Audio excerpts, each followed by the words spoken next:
Com a nova versão transformadora, carinhosamente chamada por nós como NVT, os leitores encontrarão um texto fluente, de fácil entendimento e com o diferencial de manter a fidelidade com as línguas originais, o grego, o aramaico e o hebraico.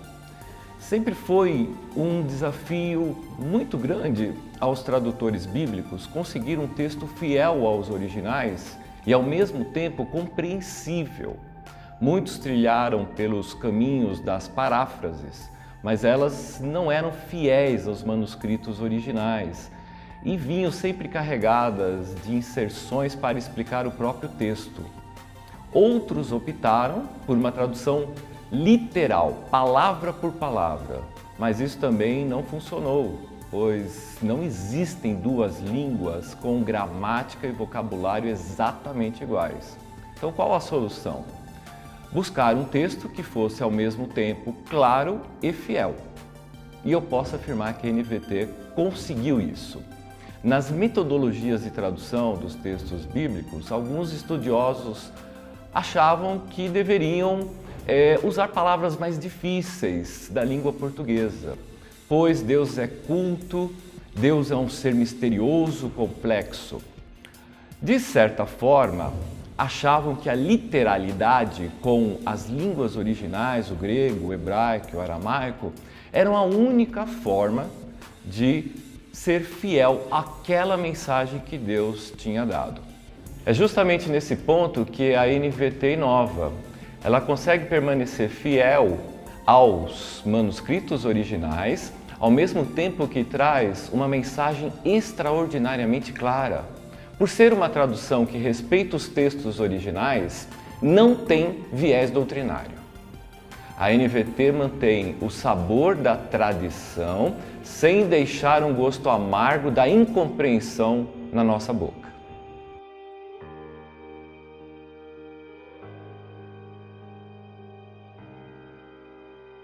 A NVT é um texto único, justamente por possuir uma leitura fluente e fiel, e ela pode ser usada em diversas situações e contextos. No momento devocional, numa leitura em culto, numa letra de música e até em estudos bíblicos mais aprofundados. Para a leitura em público, por exemplo, lembro dos meus próprios tropeços e vergonha que passei com algumas palavras que lemos em outras versões. Então, não seria mais fácil termos um texto bíblico com palavras fiéis aos originais, porém conhecidas no nosso dia a dia? Para isso veio a NVT. Agora, no lugar de enxúndias nas ilhargas, temos barriga que acumulou gordura, vulgo pneuzinho. Para rubicundo, temos moreno. Para rixosa iracunda, temos briguenta que só sabe reclamar. E para vitupério, temos desonra. Todas essas palavras são fiéis aos originais e claras ao nosso entendimento. Uma tradução não se faz apenas de palavras conhecidas do dia a dia, é claro.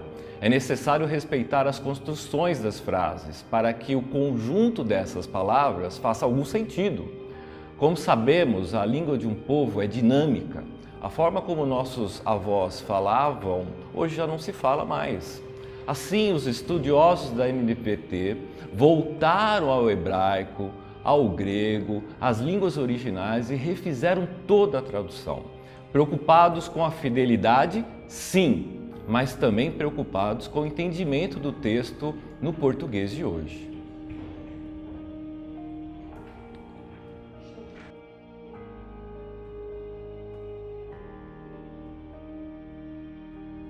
Na minha experiência como pastor, era muito comum alguns irmãos da igreja me perguntarem o significado de alguma passagem bíblica.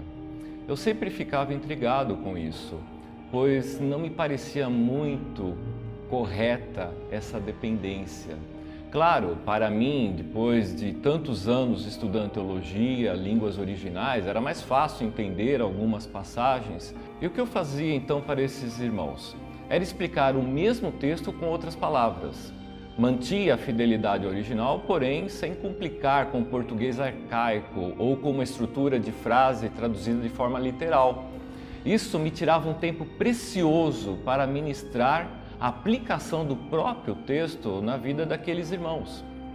Quantos já ouviram a frase que texto bíblico bom é texto difícil de entender? Mas por que tem que ser assim? Será que Deus não quer ser compreendido? Por que Deus deixaria uma mensagem que só alguns iriam entender? Não, o objetivo de Deus é ser entendido, de comunicar, de se revelar, de ser conhecido. Por isso precisamos de uma tradução bíblica que respeite o objetivo de Deus. Afinal, não nos esqueçamos, a Bíblia foi escrita com linguagem simples, do dia a dia, por pessoas comuns, como agricultores, camponeses e pescadores. A NVT resgata o sentido e o entendimento que os povos da antiguidade tiveram quando ouviram a palavra de Deus pela primeira vez em suas línguas. Sim, querido colega de ministério, não será mais necessário gastar tempo explicando o que significa concupiscência dos olhos. Agora, teremos mais tempo para aplicar e ajudar nossos irmãos a controlar o desejo intenso por tudo que vemos.